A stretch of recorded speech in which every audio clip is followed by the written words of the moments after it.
Markell.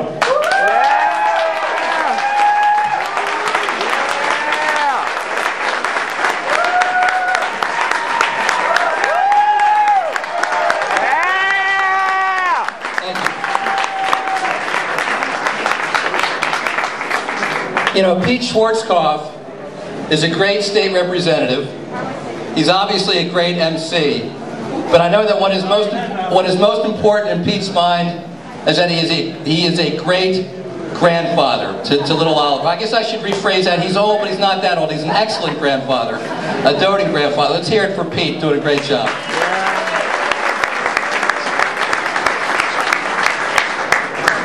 I'm delighted my wife Carla is with me tonight. She's been with me every step of the way from kindergarten through high school, all the way since. And she's here. Oh, isn't that sweet? That's right. And since she's here, she has most Jamborees, so Carla, thanks for being here.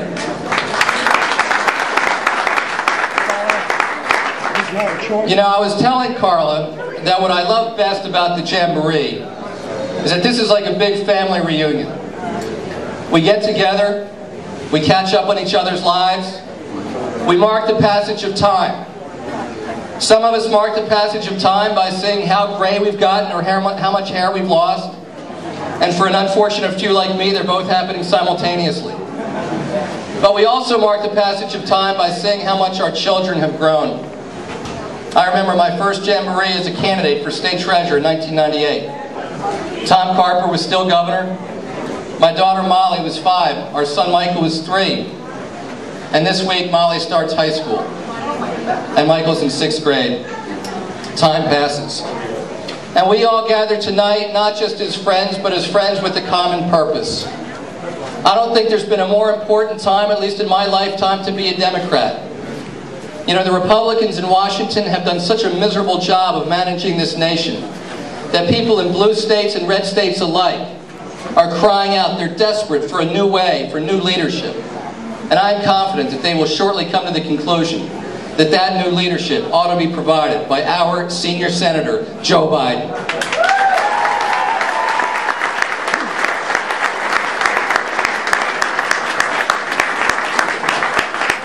You know, just this week, George Bush reduced the number of children, American children, who have access to health care. Think about that for a second. Children whose only crime was being born into a poor family. But George Bush does not want the government to be involved.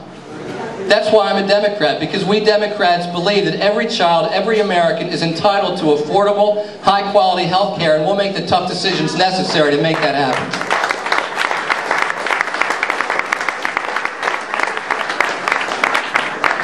But George Bush, as I said, does not want the government to be involved.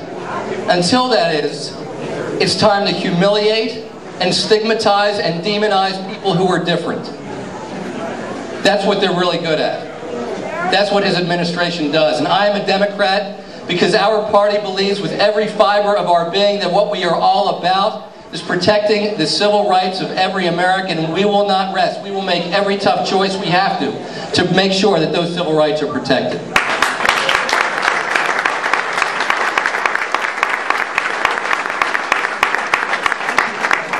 And finally, during a decade when gas prices and other energy prices have skyrocketed, we have a vice president who has mocked energy conservation as what he calls a personal virtue. You know, that's no real surprise from a White House that's run by a couple of oil drillers, but it's exactly the wrong direction for our country.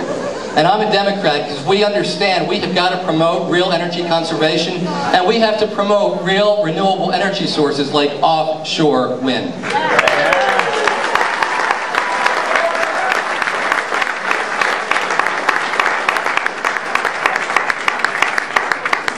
You know, the Republican failure in Washington is the great political story of our time.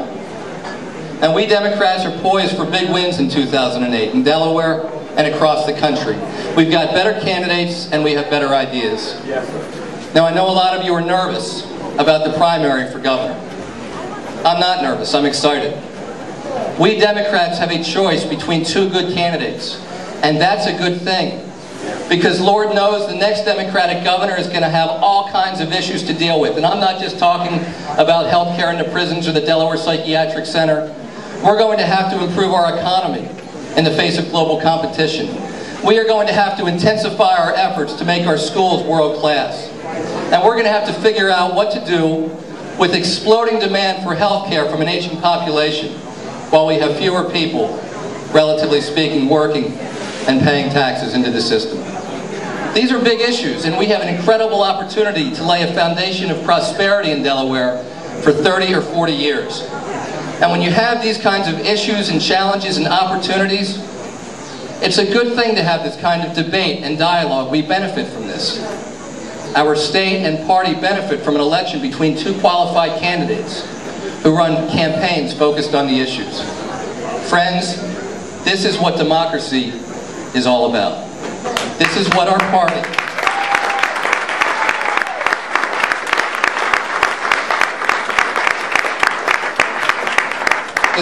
party is all about. This is what our country is all about. We all benefit from dialogue and debate.